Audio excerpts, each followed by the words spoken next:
Chapter 24 and a half. The Harvest. If the world insists upon calling you a monster, why not become the kind of monster that survives? 28th of December 2033, 2:15 PM. Folded Realm, Phosphorescent Marsh. Physical location, Phobos, outside Fort Plank. Natalia. Another D-rank realm died screaming. Its marsh ecosystem and 14-metre crocodile monsters alike vented into the void of space. As the realm's atmosphere thinned, the scream quietened. 4,000 years of history, evolution and struggle culminating in my feast. I completed the final objective of my quest, and power flooded into me. As always, the first thing I noticed devouring a realm was the mana refill, which completely washed away the spiritual fatigue from spending the intangible resource.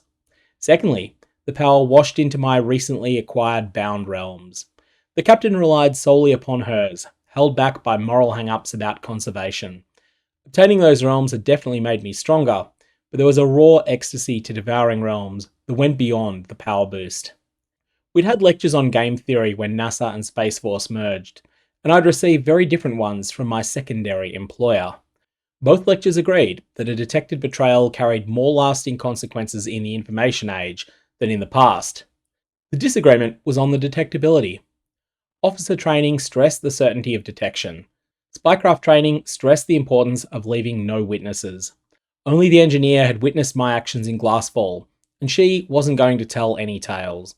When I disappeared, the captain would simply presume us both dead. I could already see the philosophies that would underpin this new world, and I would not repeat the captain's mistake. The world of magic will be ruled by individuals with tremendous personal power and the ruthlessness to defend it. I must become one of them, or be crushed between them as they battle. Even a fool is right occasionally, however, and the captain did get one thing right. Bound realms are powerful. I was now capable of drawing upon a near limitless reservoir of mana and power, empowering my miracles far beyond their previous constraints. The system and quest had guided me on a balanced path, keeping the best folded realms and burning the rest as fuel.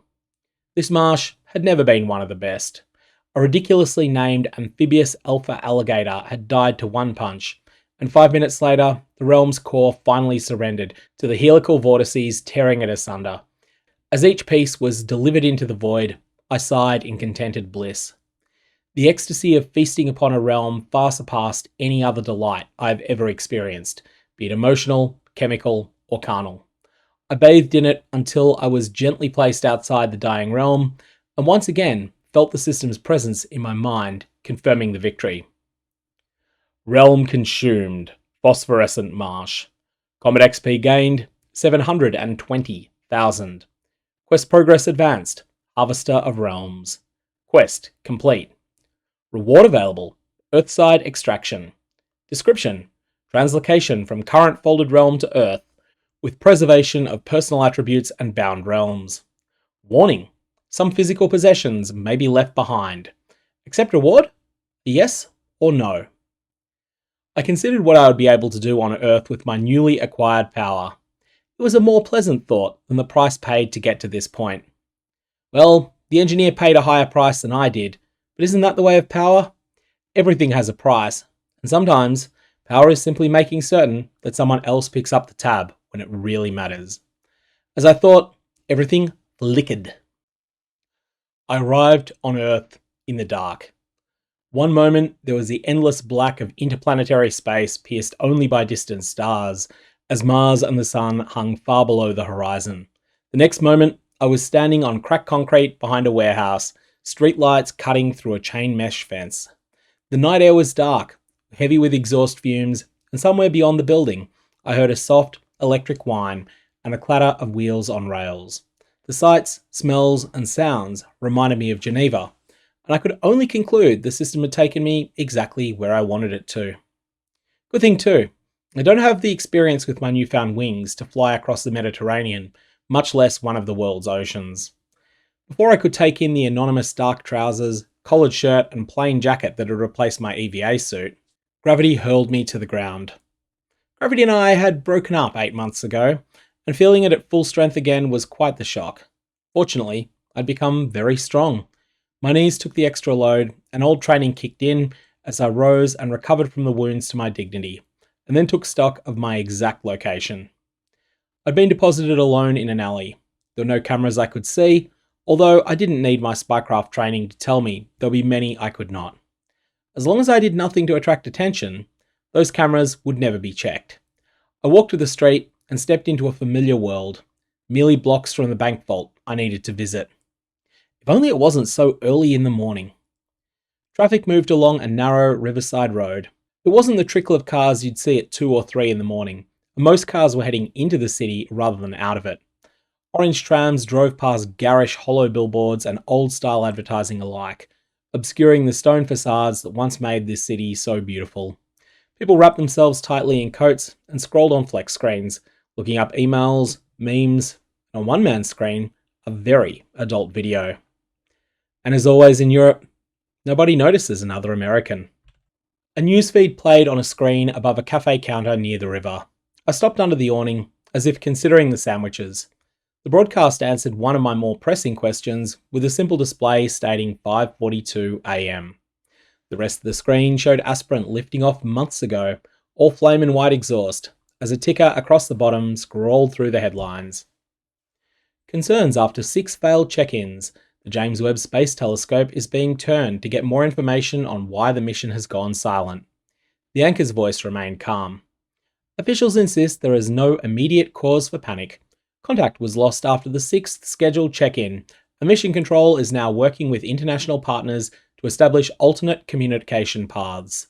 The Chinese National Space Agency has confirmed that their Jiaxin lander, launched several days after aspirant on a similar trajectory, may be able to assist if contact is not re-established.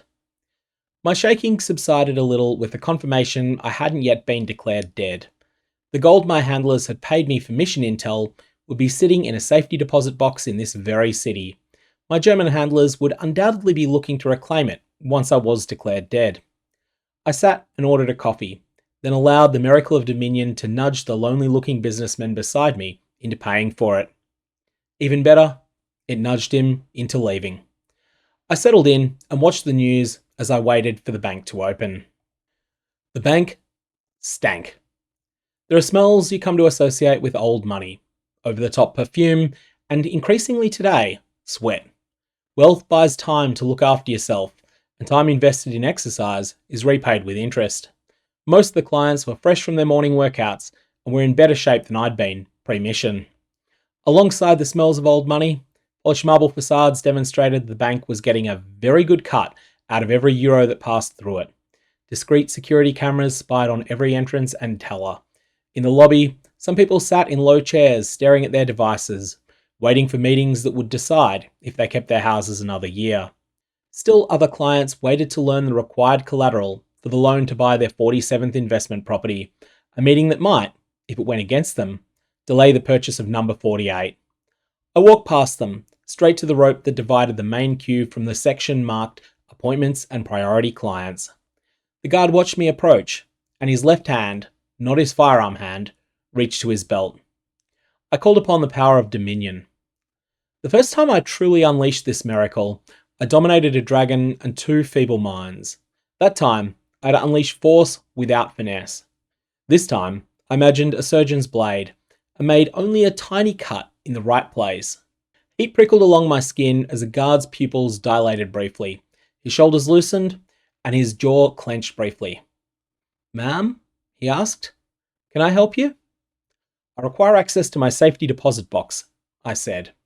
My voice was calm, pitched a little under the room's general murmur. "There has been an incident with my mission. Defense is still updating its records. I have a narrow window to retrieve some documents before a legal freeze lands, and I do not have time to wait for an appointment." The miracle of Dominion subtly guided my approach. It alerted me to a reaction to the word defense that even my trained eye would have missed. His eyes briefly met mine, then he subtly looked lower, but in deference, not lust. This man thought highly enough of the military that he would not meet my eyes. I could use that. "I'm Major Natalia Brown, United States Space Force." Dominion lessens his curiosity while increasing his desire to help. "Of course," he says. "This way, I'll get a manager." A system notification flashes and fades from the corner of my vision as he leads me through a side gate towards the staff desks. I don't catch what it says. The branch manager was a man in his 50s, dressed like it was still the 1970s. Plain grey suit and pants, plain white shirt, plain black tie.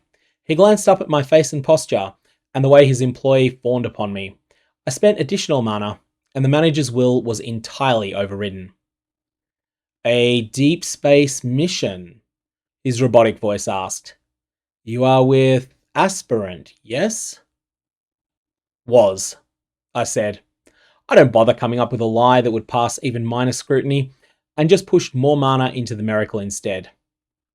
We are very grateful for your service, Major, he intoned. Given the situation, I understand you would have some contingencies. There may be some paperwork to adjust, but I can certainly expedite matters. You would be doing your country a favour, I said, as I recognised a similar patriotism in the manager to that of his subordinate. It will be easier for everyone if this is handled now, before the media circus and all the other vultures arrive. They have no respect. The manager nodded again, more firmly. He printed something, signed it with a flourish, and gestured toward the stairs. Come with me. I will take you personally. The vault corridor was quite cold, unlike the rest of the bank, and the air musty. Rows of metal doors lined the walls, each one a window that the right key could open right into a person's savings, secrets, and sins. The manager unlocked a door using first a key, then a fingerprint, and finally a code, and then took 4 steps backward. Take your time, he stated. If you require documents copied or certified, I'll be happy to assist. Thank you. I do not expect to require that, I replied, checking the man's line of sight before deciding I had no need to use Dominion for privacy. Inside, the box was exactly where it should be. The most important items were scooped up first. 8 standard bullion bars, each smaller than a paperback book, but each one was 12 kilograms of 24-karat gold. And for transactions where gold causes questions, I scooped up more than $1 million in bearer bonds, mixed between euros, dollars, yuan, and yen. I slid the gold and the bonds into a satchel I'd kept in the box. The straps dug into my shoulder as I stood. Just hours earlier, I'd collapsed under my own unfamiliar weight. That was due to a rapid change rather than a lack of strength. I was now able to carry 100 kilograms of gold as easily as a labourer carries a case of beer. I'd need to change my identity. The Federal Republic of Germany would eventually look for these funds, but seeing a convincing Natalia look-alike would leave only one rational conclusion. The money was stolen in a scam. I pushed much harder on the 2 bank employees' minds, ordering them to tell me everything they could about France. I didn't care about France. I just needed them to lay a confusing trail while I built a new identity. I opened my status again as I rode the lift back up. There was no commentary upon my actions. The system cared as little about the theft as it did for the engineer's death. It offered no judgment, neither condemning nor praising either choice. It simply offered rewards. I could take advantage of that. Several days later, I watched the livestream funeral for Aspirant's crew, of course. The eulogies were tasteful, and the footage was stirring. The list of names included mine. I lifted a glass to my own picture, then turned the feed off. Natalia Brown is dead. Now I needed a new start and more realms to devour. The girl I eventually killed for her identity was no one important. A neck twisted, and my name became Nova Lightner. It had taken me 3 days to find her, 3 seconds to end her life, and 3 hours to clean up afterwards. Being wealthy enough to hire someone to clean up your own messes is nice. There are some jobs you simply do not outsource. The old Nova had been my height, my build, and only her eyes looked different to mine. She lived alone in a beautiful Vienna apartment, worked intermittently as a consultant in the music industry, and nobody depended upon her. Her social media was all workout guides, typically viewed by tens of thousands, and I wrote a quick program to automate producing more of that influencer rubbish. Traditional spycraft did most of the work as I became Nova. Eye color changing contact lenses solved the physical problem, and while the system could not do all the paperwork I needed to do, Dominion nudged the people who could. Nova's connections were a goldmine. When Folded Realms eventually start appearing on Earth, as I'm sure they will, photos will be shared in unexpected places. so I need eyes everywhere. Leveraging Nova's reputation, I consulted on establishing Discord servers for dozens of musicians and influencers, lowering my prices aggressively to get more work. Not one of them noticed the odd image and video scanning code I snuck into their moderation chatbots, triggering an email alert whenever certain shapes were seen. When the realms arrive, I would be among the first to hear, and I would be the very first to understand.